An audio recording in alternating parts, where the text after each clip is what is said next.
네, 문화재 기증과 관련된 이야기들을 좀 살펴봤는데요. 사실은 제가 처음에 여기서 강의를 준비할 때 강의를 진행하는 장소가 여기가 그냥 일반적인 그런 곳이 아니기 때문에 제문포 그룹에 맞는 그런 내용들을 좀 같이 구성을 해봐야겠다라고 고민을 했었고, 그런 내용들이 좀 뒤에 그래서 반영을 좀 해봤어요. 전체적으로 제가 문화재를 지킨 사람들이라는 컨셉으로 말씀을 드리고 있지만 문화재 전반에 대한 이야기들을 좀 드리려고 하는데요.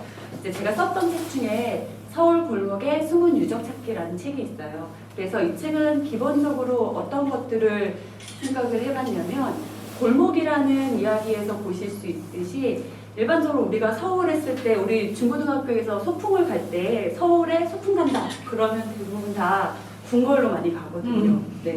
그리고 아주 잘 세팅되어 있는 관광지가 되어버린 유적지들을 많이 가요. 그래서 그런 곳이 아니라 아직 보존이 제대로 되지 않은 것들, 그 다음에 뭐 아파트 담벼락에 있기도 하고 뭐 주차장 밑에 있기도 했던 그런 숨겨진 흔적들, 그리고 그것들도 문화재로 볼 수 있어요? 라고 묻는 사람들에게 들려주고 싶은 근대적인 흔적들을 좀 여기 책에 담았었고, 그런 이야기들이 여기에 있는 제물포 그룹랑도 맞닿는 부분이 있어서 말씀을 드려보려고 합니다.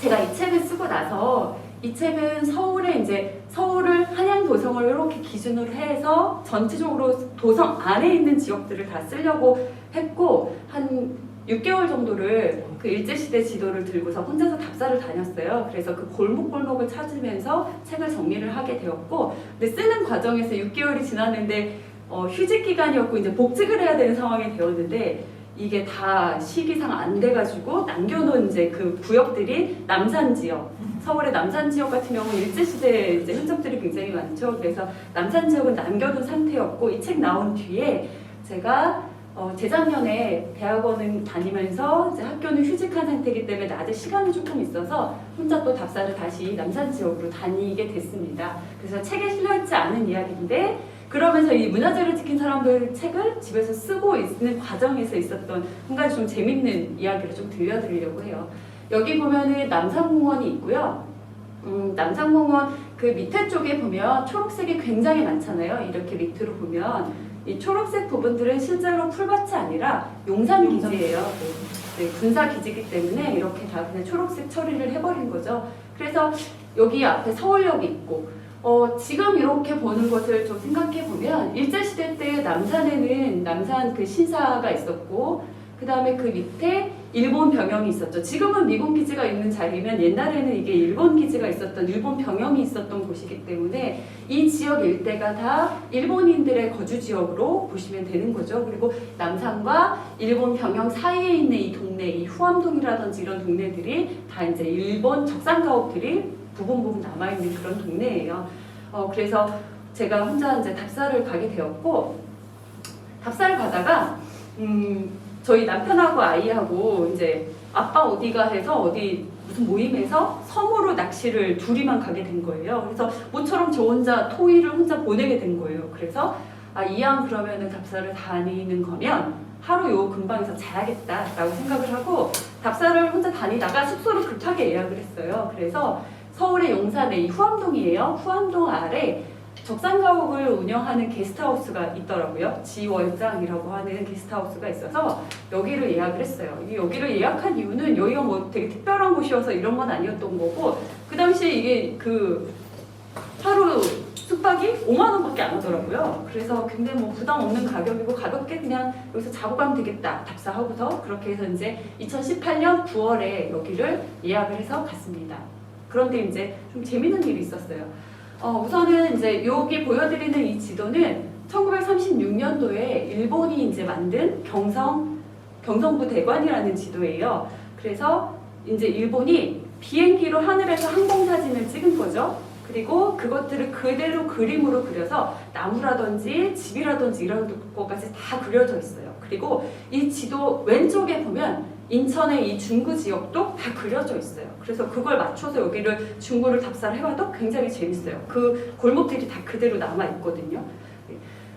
그러면 이제 어쨌든 그 지도 속에서 이 후암동 지역을 이렇게 확대해서 제가 들고서 다녔는데, 여기 이제 지도에서 보시면 A라고 표시된 부분이 보시면 제2여고라고 써 있어요. 제2여고가 이게 나중에 해방되고 나면 뭐가 되냐면 수도여고가 돼요. 옛날 분들은 아마 아실 거예요. 네, 수도여고고 이 수도여고가 지금 이전을 해서 그 자리가 서울시 교육청 관련한 이제 기관으로 쓰이고 있고요. 저 B라고 돼 있는 부분에 보면 학교거든요. 삼판 소학교라고 돼 있는데 여기가 소학교니까 해방 이후에 초등학교, 국민학교를 통해서 초등학교가 되겠죠. 그래서 지금 용산에 삼광초등학교가 조 자리 그대로예요. 그러니까 우리가 이런 걸 보면 뭘 알 수 있냐면은 지금 이 공간이 우리가 이제 뭐 건물이 바뀌고 많은 것이 바뀌었지만 골목이라든지 어떤 관공서라든지 이런 것들이 신도시가 아닌 이상의 서울 안의 공간은 갑자기 밀어버리고 생기는 건 아니라는 거예요. 다 일제시대 때부터 있었던 용산의 용산 우체국이 해방되면 그 자리에 용산 우체국으로 지금까지 남아있는 거고 어떤 역사적인 맥락이 있다라는 거예요. 그리고 저기서 보면 C 부분도 용산중학교라고 돼 있는데 여기도 오늘날 용산중고등학교 자리예요. 그리고 여기 이제 F라고 돼 있는 부분들이 아까 보여드린 일본 그 기지가 있었던 곳이고요. 저기 D하고 E라고 이렇게 되어 있는 부분에 보면 D 부분이 물길이 이렇게 흐르죠. 그래서 우리가 보면 옛날 지도에서 물길 부분, 이 저 물길은 조선시대 때부터 있었던 물길인 거예요. 그러니까 저런 물길들은 그대로 복개가 되면서 도로가 되는 거죠. 그래서 옛날에 조선시대 지도에서 물길로 있었던 자리가 일제시대 지도를 보면 똑같이 물길로 있고 이게 어느 정도 시간이 지나면 다 그게 대로로 이렇게 복개되어 있는 현상들을 볼 수가 있어요.